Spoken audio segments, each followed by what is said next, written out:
Mesdames et messieurs, bonsoir et bienvenue. Voici le sommaire de ce mercredi 2 octobre 2024. Le taux élevé du VIH chez les jeunes devient de plus en plus inquiétant. Quelles en sont les causes? Les éléments de réponse à suivre dans cette édition. La révision de la liste électorale fait toujours l'actualité. Une rencontre s'est tenue aujourd'hui entre la CEI, les partis politiques et la société civile. Les détails dans quelques instants.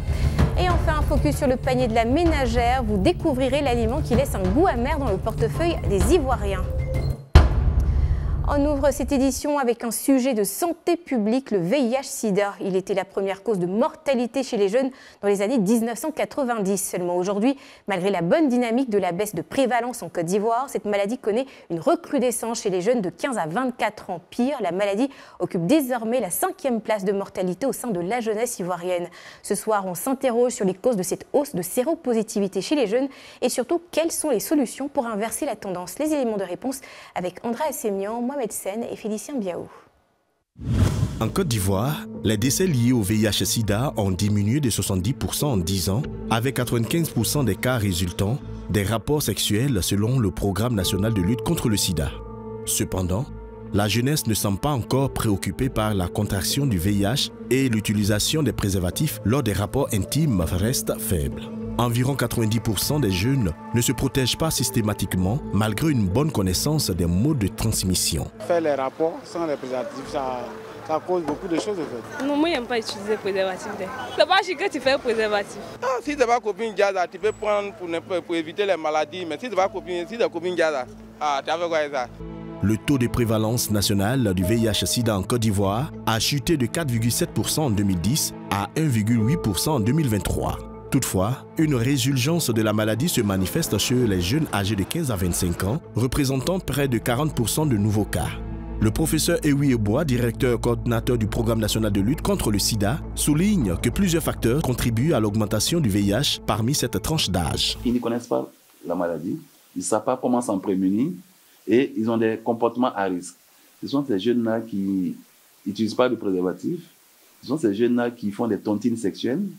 Dans toutes ces pratiques-là, avec l'effet de l'alcool, l'effet des stupéfiants, de la drogue, tout ça là favorise des comportements à risque et les expose au VIH. Ensuite, quand vous prenez les manuels scolaires, du CM2 jusqu'en terminale, il y a très peu d'informations sur le VIH.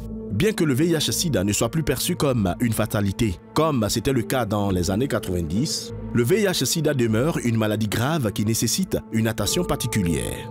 La jeunesse, de plus en plus exposée, doit impérativement revoir son approche et ses comportements face à cette problématique.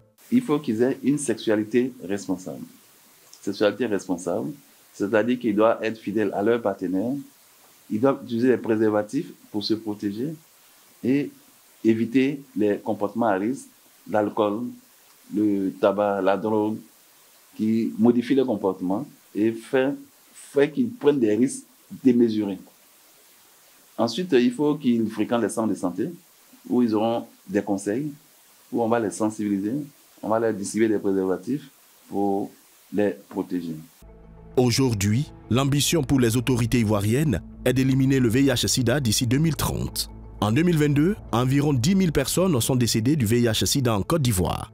Il importe donc aux jeunes et aux adultes d'adopter un comportement nouveau qui favorise la baisse de la prévalence dans le pays.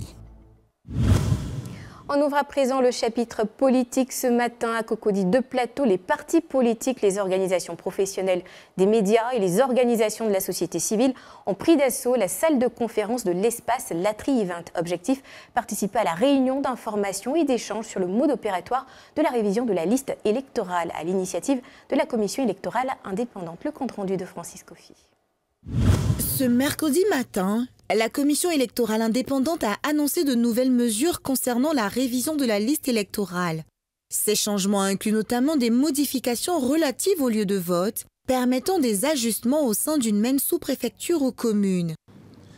Pour lutter contre ce qu'on a appelé la transhumance électorale, on avait subordonné la modification d'un lieu de vote à un autre lieu de vote par la production d'une preuve de votre résidence dans le nouveau lieu où vous désirez partir. Mais sauf que le changement de lieu de vote n'est pas le changement d'une circonscription électorale. Moi, je peux être à Cocody et puis je me retrouve à la Riviera. Mais c'est toujours la commune de Cocody. Et vous n'allez pas me demander une attestation de résidence puisque je suis toujours dans la même commune. Sur le plan opérationnel, un total de 12 089 lieux de recensement seront ouverts sur l'ensemble du territoire pour accueillir les demandeurs. Cela inclut la création de 1088 nouveaux lieux de vote ou d'enrôlement. De plus, il est important de noter que l'option de changement de lieu de vote en ligne est suspendue pour cette opération. Par le passé, on avait institué le changement de lieu de vote en ligne. Mais nous avons considéré qu'il y avait beaucoup de réglages à faire en amont, chose qui nous avait échappé et on avait constaté quelques irrégularités étant de nature à affecter la sincérité ou l'authenticité de ces mouvements. Voilà pourquoi, pour ne pas affecter le reste du travail, on a suspendu le changement de lieu de vote en ligne. Pour l'inscription des nouveaux électeurs, la CEI a élargi la limite d'âge pour l'enrôlement des nouveaux majeurs au 1er mars 2025, avant la publication de la liste provisoire. Ainsi, tous les Ivoiriens ayant 18 ans ou plus à cette date pourront demander leur inscription sur la liste électorale. En ce qui concerne la radiation des électeurs décédés, la CEI a décidé d'inclure cette opération dès l'étape de collecte des données, contrairement à la procédure habituelle qui intervenait lors du contentieux. Donc, c'est un avantage, ça nous permet de gagner du temps.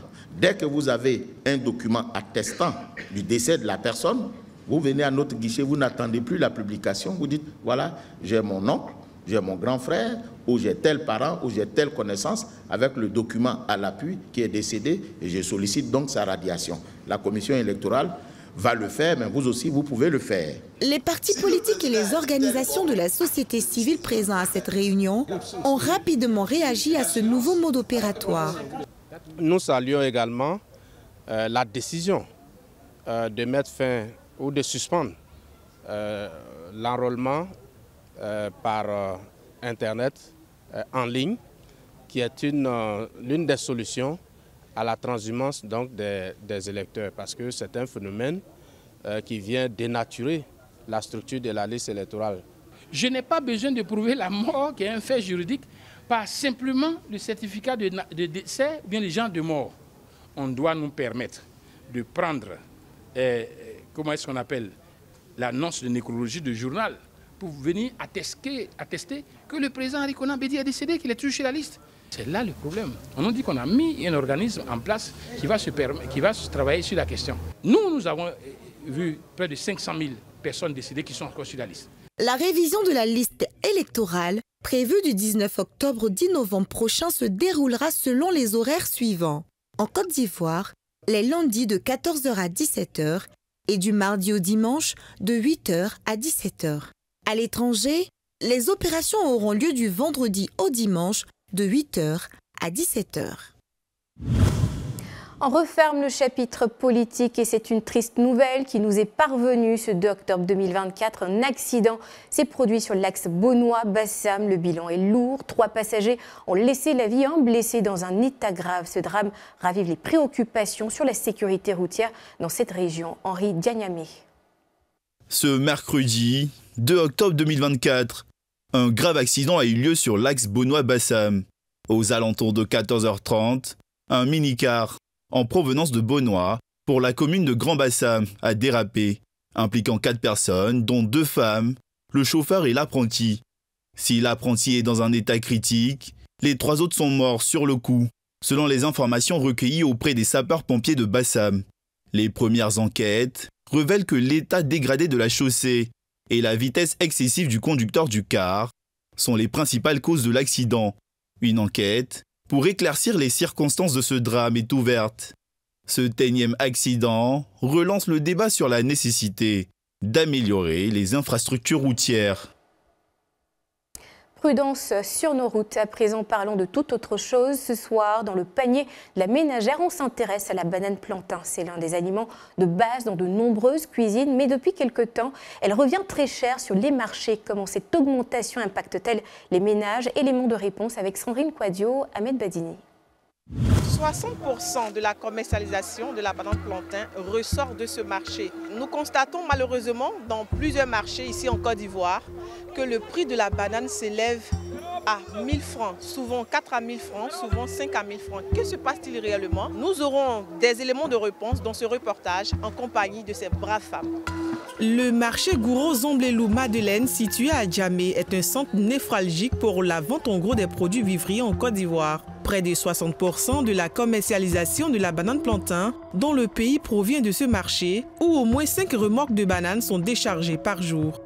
Mawa, une grossiste expérimentée dans ce domaine, souligne que bien que le commerce soit rentable, il fait face à de nombreuses difficultés avant que les produits n'atteignent le marché.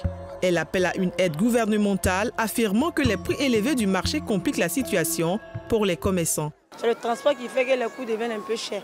Sinon, la banane, en quelque sorte, n'est pas trop chère. Mais c'est une procédure à suivre un peu. Transporter de la bourse, venir jusqu'à nous, ce qui revient un peu cher. On peut leur demander pardon de diminuer un peu le coût des transporteurs pour qu'ils puissent nous livrer un peu moins cher. Comment comprendre que le prix de la banane continue de grimper sur le marché alors que 5 à 6 remorques de bananes convergent tous les jours sur Abidjan? Pour mieux toucher du doigt les réalités sur le terrain, face à la vie chère, nous avons visité un marché dans la commune de Yopougon où nous avons rencontré 2 ménagères souvent confrontées à la flambée des prix des produits de première nécessité. Ça fait 3. Il faut faire 4. Moi, ça ne m'en sort pas. Un litre et demi, 2000. Ça, avant, on était 6 000, 5 000. Mais aujourd'hui, un sac de banane devient 30 000. Quand on vient comme ça, elle devient locaux. Vous voyez, tout est devenu locaux. Ça ne marche même pas. La banane plantain, qui était autrefois facilement accessible, aujourd'hui vaut de l'or. Son prix a considérablement augmenté, laissant un goût amer dans le quotidien des ménagères qui doivent jongler entre leur budget et les besoins nutritionnels de leur famille.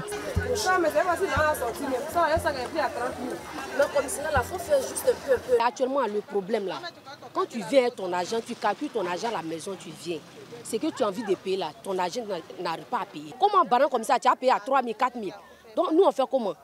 Donc le marché est cher. Les vents locaux à Téké, il n'y a pas de problème, mais tout est cher. Quand on vient au marché, qu'on ne s'en sort pas. Souvent tu te retrouves à 1 000 francs, au lieu de 3 000 ou bien 4 000, quand c'est 1 000 francs tu gagnes. Tu ne peux rien faire avec, quand tu payes manger, c'est fini. Commerçants et consommateurs lancent un appel à l'aide. Le véritable enjeu réside dans le coût du transport. Quelles solutions peuvent être envisagées face à cette réalité? Quelles alternatives pourraient-ils explorer pour atténuer l'impact de cette crise sur leur quotidien? Les populations se posent de nombreuses questions. Mais en attendant, c'est le panier de la ménagère qui souffle le chaud et le froid. À l'international, enfin, focus sur l'actualité dominante au Ghana et au Sénégal.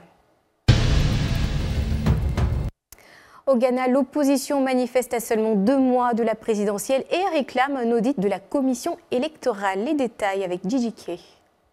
À 2 mois de l'élection présidentielle au Ghana, l'opposition renforce sa pression en exigeant un audit indépendant du registre électoral. Les principaux partis d'opposition, notamment le Congrès national démocratique NDC, accusent la commission électorale de possibles irrégularités et réclament davantage de transparence pour garantir la crédibilité du scrutin prévu en décembre. Alors que la campagne électorale est en cours, cette demande pourrait exacerber les tensions politiques dans un contexte déjà marqué par des débats intenses sur la gestion des élections. Le gouvernement et la commission n'ont pas encore réagi à ces revendications. Aliou Cissé, sélectionneur des Lions de la Teranga, a été limogé par la Fédération sénégalaise de football sur demande du gouvernement en raison de ses récents résultats décevants et de sa popularité déclinante. Les détails avec Henri Diagnamé. Après près de 9 ans à la tête de l'équipe nationale du Sénégal, Aliou Cissé a été démis de ses fonctions ce mercredi suite à une demande du gouvernement exprimée par la ministre des Sports, Kadi Diengay. Cette décision fait suite aux performances décevantes des Lions de la Teranga, notamment une élimination en 8e de finale lors de la CAN en Côte d'Ivoire et un match nul contre le Burkina Faso en qualification pour la CAN 2025. Un staff intérimaire sera nommé pour les prochaines compétitions.